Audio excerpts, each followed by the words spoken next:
Hello dear student, मैं हूं कासिफ और आज के इरिगेशन की क्लास में हम यूनिट 12 को स्टार्ट करेंगे, जो कि है वाटर लॉगिंग एंड ड्रेनेज। तो उससे पहले, यूनिट शुरू करने से पहले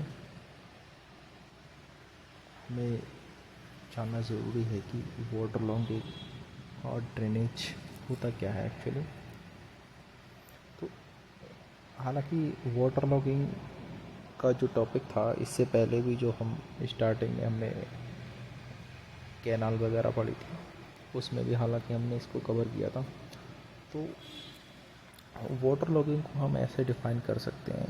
एक्चुअली जो वाटर लॉगिंग है वो जो अर्थ, जो ग्राउंड वाटर है उसका जो एक लेवल होता है, और जब वो किसी डिफरेंट डिफरेंट रीज़न की वजह से ये जो वाटर टेबल होता है वो इस हद तक इंक्रीज़ हो जाए कि वो जो फसलों को और जो जो दूसरे स्ट्रक्चर हैं उनकी ग्रोथ पर और उनके फलने फूलने पर, उनके नरिशमेंट पर जब एक डाइवर्स अफेक्ट डालता है, मतलब उन पर जो निगेटिव प्रभाव डालता है या फिर उन पर मनफी असरात मुरतब होते हैं जब उस वाटर लॉगिंग के, तो इस सिचुएशन को हम क्या बोलते हैं? वाटर लॉगिंग बोलते हैं। और वाटर लॉगिंग की जो फिनोमेना है वो हमारे लिए, हमारी जो प्रोडक्शन है, क्रॉप की प्रोडक्शन, उसके लिए बिल्कुल भी सही नहीं है। तो हमें करना क्या है? एक और दूसरा इसमें क्या चीज़ पड़े, एक तो ये हो गया कि वाटर लॉगिंग किस बारे में होगी, एंड देन नेक्स्ट ये होगा कि वाटर लॉगिंग के बिहाइंड रीज़न क्या होते हैं, कि वाटर लॉगिंग किसी भी एरिया में, किसी भी क्षेत्र में या फिर किसी भी खेत में होती है तो आती है, तो क्यों आती है, किस, क्या उसके पीछे उसके रीज़न्स हैं बिहाइंड, क्या उसके। तो इसमें कई रीज़न्स हो सकते हैं। एक तो ये हो सकता है कि जब कोई भी एरिया जब लंबे टाइम तक वाटर के टच में रहता है, तो आप जानते हैं कि जो सीपेज होती है, पर्कुलेशन की फिनोमिना, जिसमें क्या अर्थ के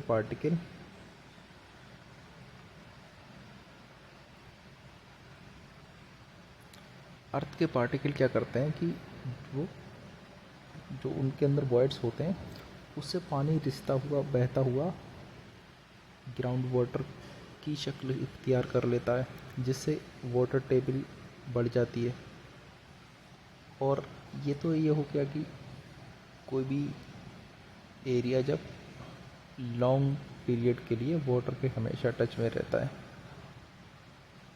बारिश भी किसका रीज़न होता है कि किसी क्षेत्र में जब एक पर्टिकुलर सीज़न में ज़्यादा हमें रेनफॉल देखने के लिए मिलती है, जिसके नतीजे में पर्कुलेशन ज़्यादा होता है, और पर्कुलेशन ज़्यादा होता है तो वाटर लॉगिंग भी का भी इशू आता है। और वाटर लॉगिंग तब भी आती है, देखें, एक ड्रेनेज सिस्टम होता है। ड्रेनेज सिस्टम क्या होता है कि जो एक प्रॉपर स्लोप प्रोवाइड कर कर जो पानी है, जो वाटर है, चाहे रेनफॉल की शक्ल हो या फ्लड वगैरह, तो उसको एक एक जो उसकी मखसूस जगह होती है, जैसे रिवर्स है, सीज़ हैं, ओशियंस हैं, तो एक जो मखसूस वाटर बॉडी है वहाँ पर उसको, उस पानी को भेजना।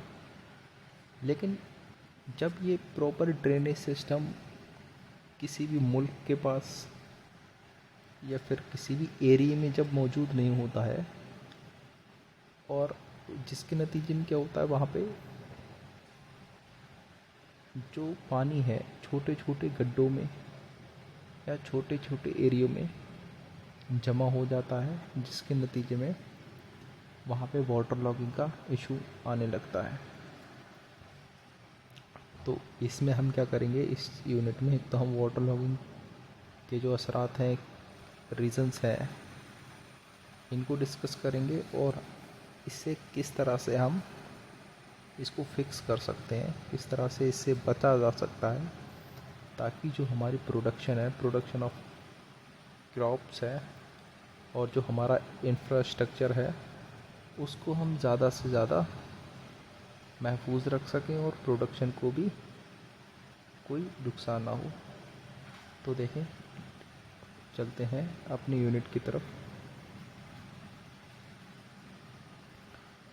क्या लिखा हुआ है इंट्रोडक्शन में?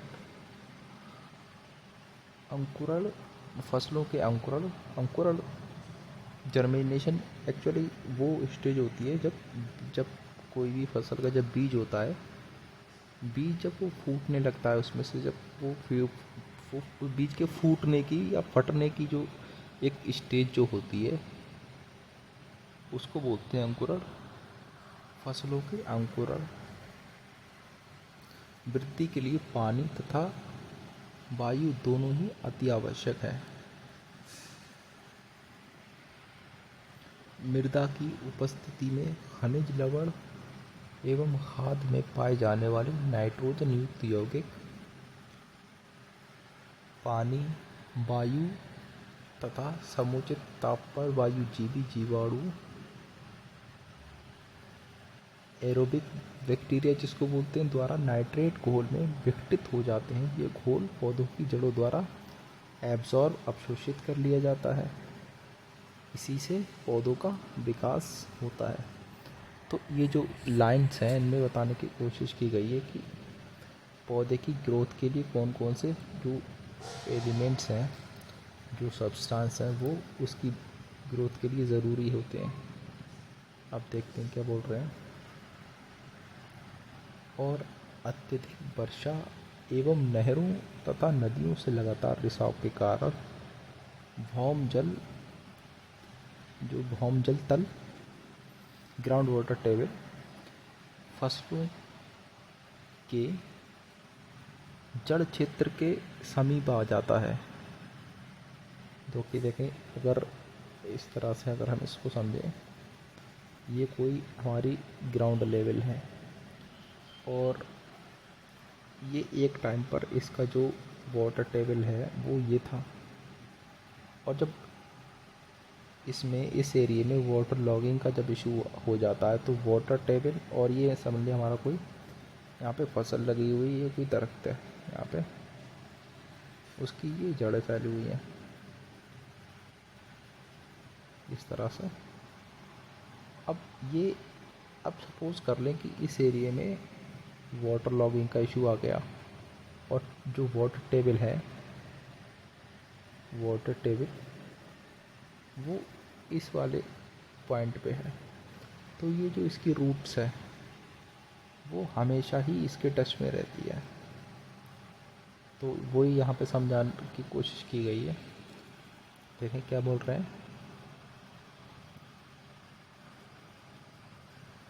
अत्यधिक वर्षा एवं नहरों तथा नदियों से लगातार रिसाव के कारण भौम जल तल फसलों के जड़ क्षेत्र के समीप आ जाता है। भौम जल तल के ऊपर कोशिकीय क्रिया द्वारा पानी कुछ ऊंचाई तक मृदा को संतृप्त करता है। इस प्रकार, और जिस ये भी कभी कभी आ जाता है कि जो जो पानी वाटर का जो यूज़ करते हैं पेड़ पौधे, वो किस फिनोमेना के द्वारा करते हैं, तो वो फिनोमेना होती है कैपिलरिटी।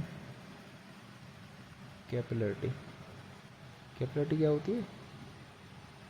हिंदी में कैशिकस कहते हैं। जो पार्टिकल्स के बीच में एक्चुअली लगने वाला जो फोर्स होता है उसको कैपिलरिटी कहते हैं। और ये डिफरेंट मटेरियल्स के बीच में भी लगता है और जो सेम टाइप के हैं उनके बीच में भी लगता है। और जब डिफरेंस के टाइप में जब लगता है तो वो ऊपर की तरफ मूव करते हैं। जैसे कि हालांकि इससे पहले हमने जो हाइड्रोलिक्स थी उसमें देखा था कि जब अगर हम ट्यूब पानी में डुबो देते हैं तो पानी और उसके ट्यूब के पार्टिकल्स के बीच में एक फोर्स जनरेट हो जाता है, जिसकी वजह से पानी ट्यूब में कुछ ऊपर तक चढ़ जाता है। लेकिन जब हम मरकरी डालते हैं तो वो मरकरी ऊपर जाने के बजाय नीचे आ जाती है। तो उसकी रीज़न एक्चुअली ये उसका यही होता है कि जो जो जो नेट फोर्स है एक्चुअली, तो जो पहला वाला सिचुएशन थी पानी का ट्यूब में ऊपर चढ़ना, तो उसमें जो नेट फोर्स था वो ज़्यादा था। और उसको भी अलग अलग उसमें बांटा गया है कि एक क्या बोलते हैं इसको, ससंजन और असंजन, आपको याद होगा। तो उसमें पहली वाली सिचुएशन में जो असंजन मिलता उसका नेट फोर्स ज़्यादा था, और जो सेकंड वाली जो सिचुएशन है जिसमें मरकरी ऊपर जाने के बजाय नीचे आ जाती है, तो उसमें जो संजन का जो नेट अमाउंट है वो ज़्यादा रहता है। तो पौधे भी उसी जो फिलॉसफी है, वो एक जो फिनोमिना है उस पे काम करते हैं। और वहीं से जो फोटोसिंथेसिस में आपको पता हो ज़रूर पानी उनको चाहिए होता है, क्या होता है एक्चुअली 6U2 प्लस 12H2O। तो यहाँ पे पानी की ज़रूरत होती, तो वो उसी फिनोमेना से उसको पानी लेते हैं। और अब देखते हैं भौम वाटर लेवल के ऊपर कैपिलरिटी एक्शन द्वारा भी पानी कुछ ऊंचाई तक मृदा को संतृप्त कर देता है, कंसंट्रेशन उसका बढ़ जाता है पानी का उसमें। इस प्रकार जड़ों के पानी में डूब जाने पर उन्हें वायु नहीं मिल पाती, जिससे वायुजीवी जीवाणु वायु की अनुपस्थिति में इनएक्टिव हो जाते हैं, जिससे पौधे को भोजन न मिलने से उनकी जो ग्रोथ है वो रुक जाती है। जब जड़ क्षेत्र रूट जोन की मृदा में पानी से संतृप्त हो जाए, तब जड़ों तक पानी का वेंटिलेशन अवरुद्ध हो जाता है। मृदा की ये अवस्था ही जलमग्नता, जलग्रस्तता या जलाक्रांति, और ये जो एरिया है इसको हम क्या कहते हैं, वाटरलॉक्ड एरिया।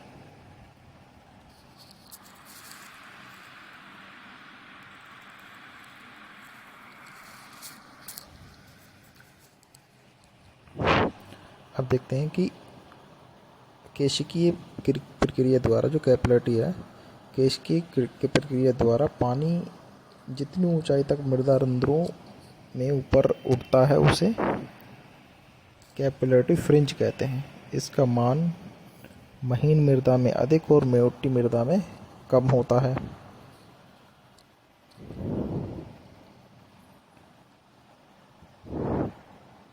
कृषि योग्य भूमि में केशिकीय फ्रिंज का मान लगभग कितना होता है, 0.9 से 1.5 मीटर तक परिवर्तित होता है।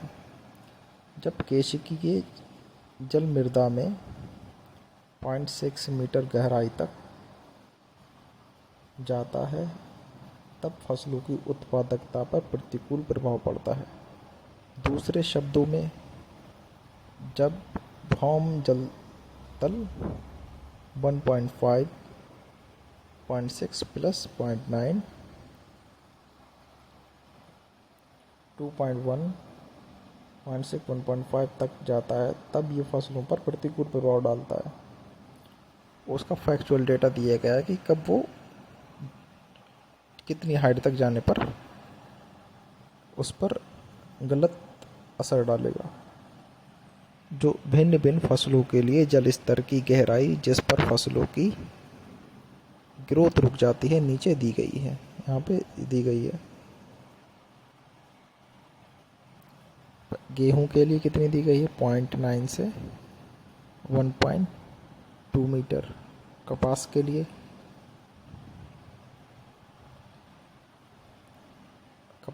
कितनी दी गई, 1.5 से 1.8। चावल 0.6, गन्ना 0.3। जो चारे के लिए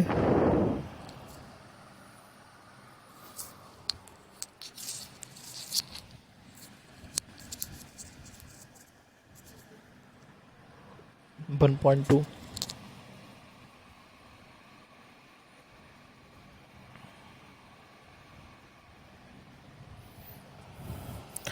हमारे देश में कुल जलमग्न क्षेत्र 26.3 लाख हेक्टेयर है।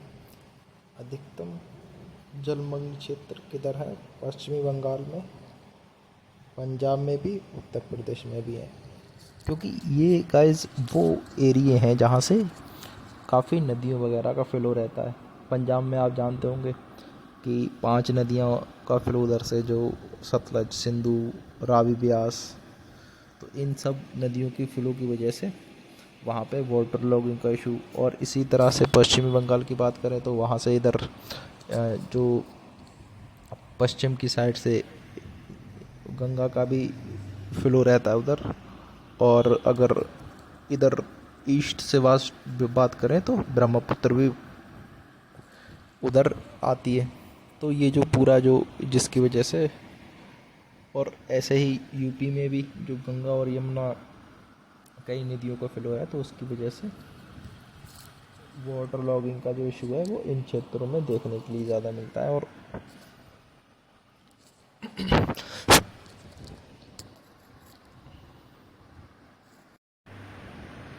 तो ये जो फैक्चुअल डेटा है, जो भी फैक्चुअल डेटा है, क्योंकि एग्ज़ाम ऑब्जेक्टिव होगा तो ये फैक्चुअल डेटा याद रखना है आपको।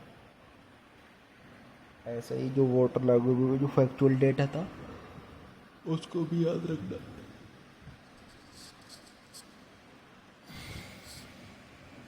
अब देखते हैं रीज़न क्या होते हैं उसके, जो वाटर लॉगिंग होती है, वाटर लॉगिंग के रीज़न क्या क्या है।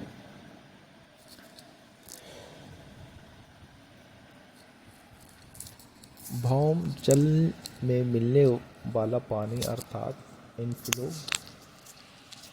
जब भौम जल से निकलने वाली पानी अर्थात आउटफ्लो से अधिक हो जाता है।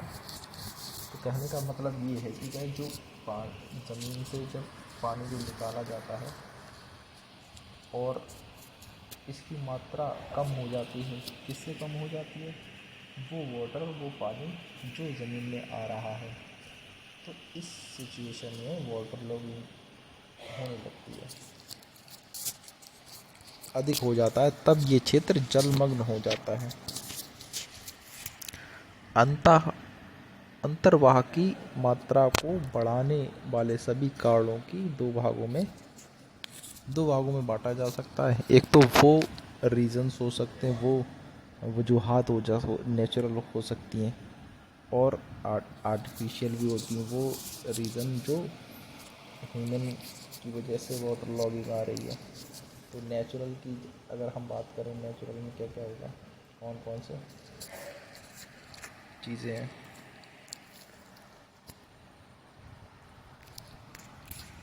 पहला तो है, देखें, जो हमने बात की स्टार्टिंग में ही, अगर प्रॉपर ड्रेनेज सिस्टम नहीं है अवेलेबल, सरफेस ड्रेनेज सिस्टम, तो ये इशू आता है।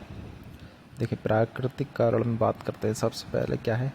इनएडुकेट बोलते हैं, मतलब जो सही तरीके से, अपर्याप्त भी कह सकते हैं। इनएडुकेट सरफेस ड्रेनेज, जब वर्षा बहुत अधिक हो तथा उस क्षेत्र से पर्याप्त जल की निकासी के लिए समुचित व्यवस्था ना हो, तब वर्षा जल उस क्षेत्र में ही काफ़ी समय तक रुका रहता है, जिससे पानी रिसकर ग्राउंड वाटर को ऊंचा कर देता है तथा क्षेत्र जलमग्न हो जाता है।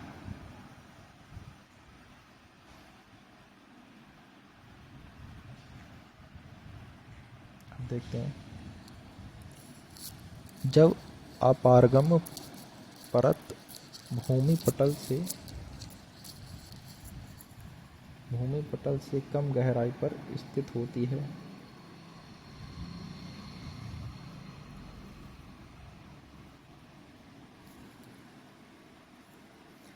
तब ग्राउंड वाटर टेबल जल्द ही ऊपर बढ़ जाता है, जिससे ये क्षेत्र जलमग्न हो जाता है। ये जो दूसरे पॉइंट का मतलब है, ये क्या बोल रहे हैं कि जो ग्राउंड लेवल है हमारा, और जो पानी आपने देखा होगा एक्वीफर्स में जो हमने डिस्कस किया था, कन्फाइंड एक्वीफर्स, अनकन्फाइंड एक्वीफर्स, और जब ये सिचुएशन होती पर्सिड एक्वीफर्स हमने कि जो लेयर्स है उसके नीचे वो कोई इम्परवियस लेयर है, और वो ये जो दूरी है ये काफ़ी कम है, तो क्या होगा जब ये जो वाटर टेबल है, इस यहाँ पे जो वाटर टेबल आएगा वो काफ़ी जल्दी ही यहाँ पे जो वाटर लॉगिंग का इशू आने लगेगा, क्योंकि इसका जो लेवल है वो ज़्यादा नीचे नहीं है इसकी वजह से।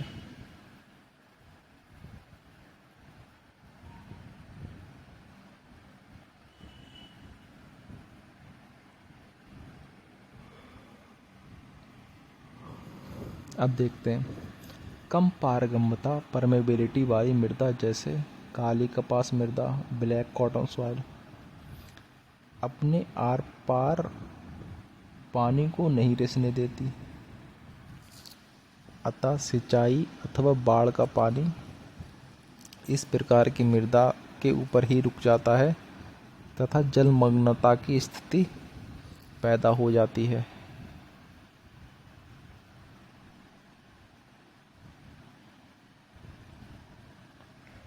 अब देखते हैं सीपेज, रिजर्वोयर से जो सीपेज होता है उसके नतीजे में किस तरह से, जब जलाशय का आधार पारगम्य मृदा का, पारगम्य का मतलब होता है ऐसी मृदा जहाँ से पानी निकल सके, पारगम्य मृदा का होता है, तब जलाशय के निर्माण के समय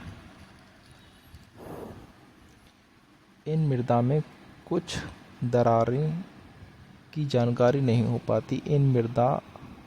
इन दरारों में पानी रिसकर जलाशय के आसपास के निचले क्षेत्र को जलमग्न कर देता है। एक्सेसिव रेनफॉल, अत्यधिक वर्षा वाले क्षेत्रों में संपूर्ण पानी का निकास नहीं हो पाता, जो वहाँ पर कुंडों में एकत्रित हो जाता है। ये पानी भूमि में रिसकर क्षेत्र को जलमग्न कर देता है। टोपोग्राफी भी इसके लिए जिम्मेदार होती है। जब क्षेत्र की ऊपरी सतह पर ढालू होती है तो उसमें वर्षा जल शीघ्र ही बहकर निकल जाता है, और जब मृदा की ऊपरी सतह समतल हो तथा इसमें कई जगह गड्ढे, उतार चढ़ाव, डिप्रेशन हो, तो ऐसी मृदा सतह से पानी का प्रवाह धीमी गति से होता है, जिससे पानी को भूमि में रिसने का पर्याप्त समय मिल जाता है और इस क्षेत्र में जलमग्नता आ जाती है, या ये क्षेत्र जलमग्न हो जाता है। अब हम बात करेंगे जो आर्टिफिशियल या ह्यूमन मेड जो कॉजेज़ हैं उनके बारे में अब हम बात करेंगे, क्या होते हैं।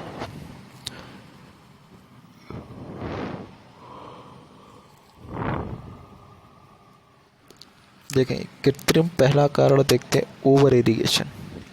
जब कोई भी क्षेत्र या फिर जब कोई खेत को ज़रूरत से ज़्यादा जब इरिगेट किया जाता है तो वहाँ पे वाटर लॉग का इशू आता है। देखते हैं, बाढ़, सिंचाई, इरिगेशन की स्थिति में स्रोत पर कोई नियंत्रण।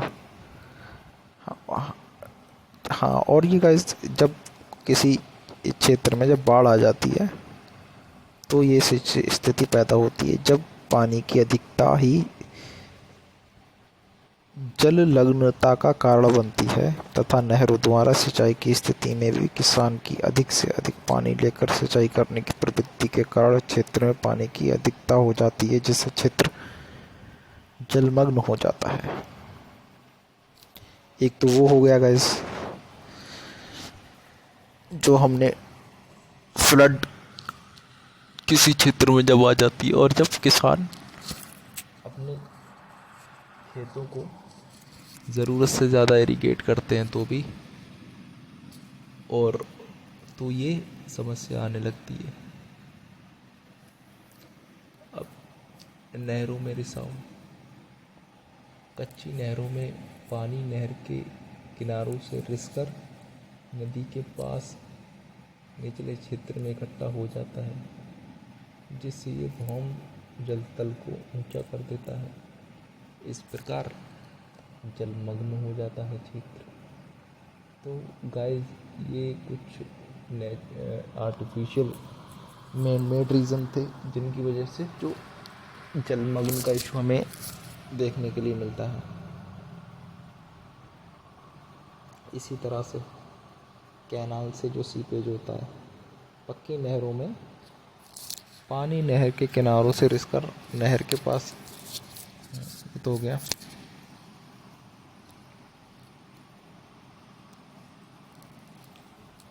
नहर का त्रुटिपूर्ण अभिकल्पन, नहर खंड का जब डिज़ाइन गलत होने पर नहर की चौड़ाई अधिक हो जाती है, पानी का वेग कम हो जाता है। इन दोषों के कारण पानी का रिसाव अधिक हो जाता है। ये जलमग्नता को बढ़ाता है। Poor irrigation management, incorrect method of cultivation. ये तो एक तो जब उसकी कोई कैनाल है, जब उसकी डिज़ाइन गड़बड़ है तो भी जो इशू है ये आता है।